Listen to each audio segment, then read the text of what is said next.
Well, hello and welcome to another musical episode of Critical Wave Theory. And today we're remembering Mojo Nixon and Skid Roper's Elvis is Everywhere music video from all the way back in 1987.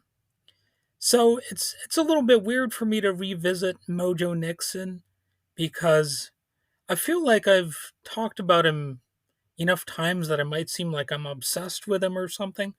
But I like a lot of his music. And Elvis is Everywhere is no exception. It's a fun song. It's a major hit for Mojo Nixon. Well, to the extent that he had any major hits. It's a sort of underground sounding song, yet it was actually mainstream enough to be on MTV. And Mojo Nixon himself was on MTV as sort of a personality for the network. And this was released as part of the album Bo-Day-Shus. That's Bodayyshus.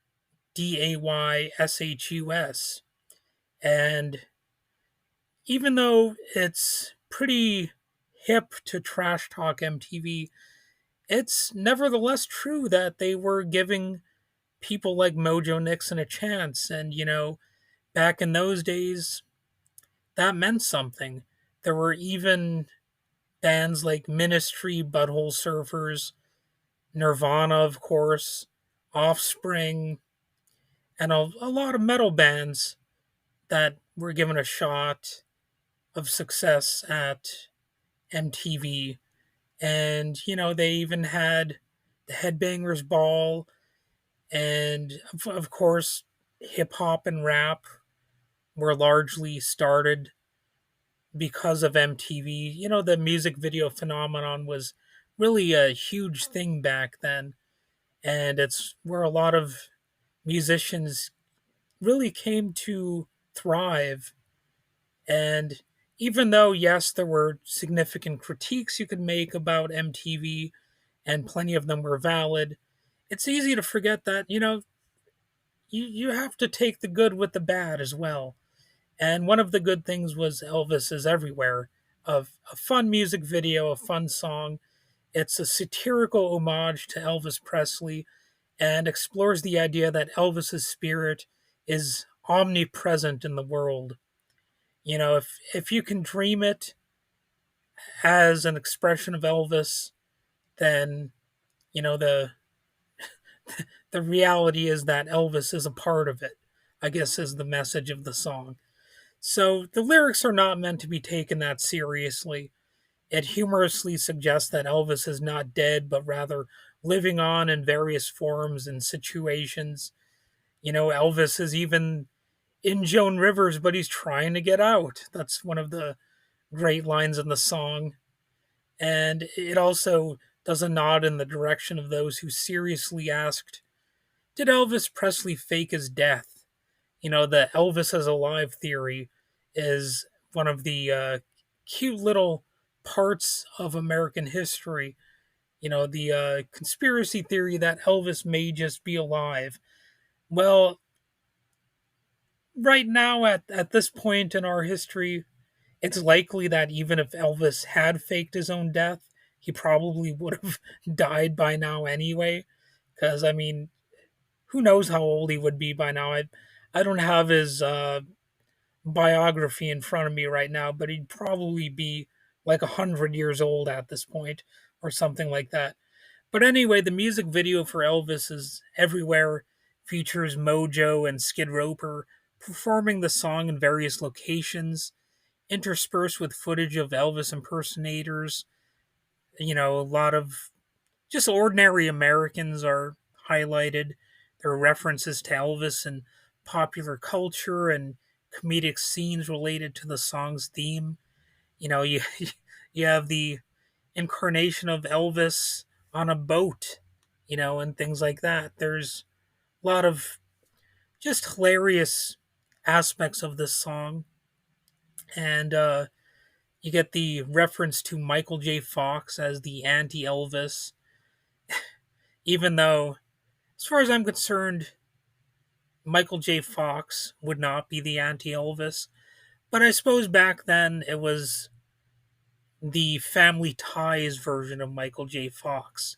You know, the video captures the irreverent and playful spirit of the song, making it memorable because it's such a quirky track, and the song and its music video helped establish Mojo Nixon's reputation as a unique and eccentric figure in the alternative music scene of the late 1980s. And I referred to him as an irreverent maverick, which is what he sort of is, you know. And it's one of his most well known songs and a favorite among fans of his music, and really also part of MTV music video history. Maybe semi forgotten because as time goes on, people will kind of forget what a big deal that MTV actually was at one point. You know, it gave us Beavis and Butthead, Daria, and actually a number of things that are worthwhile. Nixon mostly retired from the music business in 2004 as a performer, though occasionally did one off performances. He came out of retirement to support the bid of Kinky Friedman to become governor of Texas.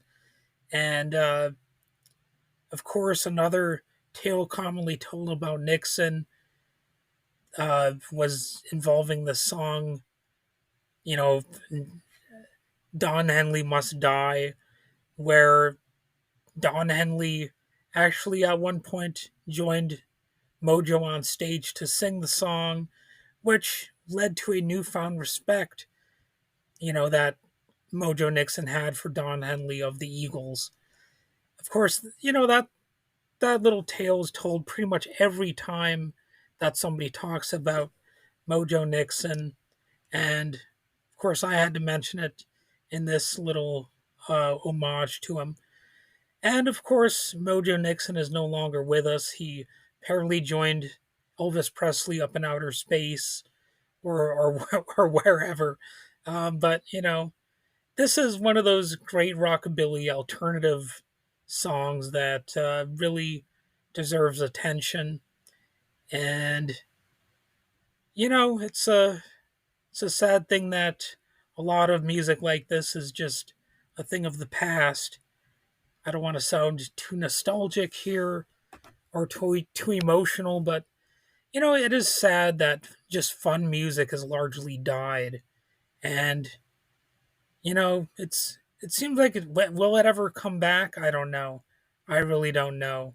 But I think we need more music that sounds spontaneous, almost improvised, and that just has a little bit of a rebellious component to it. And this song has, you know, a lot of that going for it. And it's just a funny song. Really sad thing that we don't have that many Mojo Nixon like musicians on the scene anymore. And you know, maybe that'll change. Maybe things will kind of switch around, but with the way things are going, I don't know. I don't know. But anyway, it's a good thing to remember the good times and the sort of, I guess, nostalgic song that this one is, because it's sort of remembering the good times of, you know, the rock and roll era, I suppose you might say. And I think as time goes on, you know, we're going to look at the 1980s and the 1990s as a great era for music videos as well. I mean, you hear that all the time about horror movies, but I think it's, you know, about time that people get pathetically nostalgic about the MTV glory days and maybe try to bring those back, you know, when music video was actually fun and, you know, you could have the the sense of community that actually happened around MTV. You know, there were conversations that I would have with people about, you know, I saw this music video and I saw this music video premiere and yada, yada, yada. I got, a certain thrill out of watching a music video premiere on MTV back then. Even if it wasn't a band that or a musician that I necessarily loved, there was still a sort of respectable thing about seeing the premiere and being able to say, I saw this bit of music history happen. And now I don't know. It's just I don't know if that even happens anymore. Like, what is the alternative now to MTV? Is there anything even vaguely like that where people can turn to and say, I saw this bit of history take place, with this music sort of making it big. I don't know what people have as the modern equivalent of that. But anyway, I think I've said enough. RIP Mojo, and hopefully there is somebody very much like you who will sort of take over and create some awesome music that is fresh and original and creative and funny and has that spark of anything could happen, that splash of mad genius. Anyway, I've said enough. Have a good day.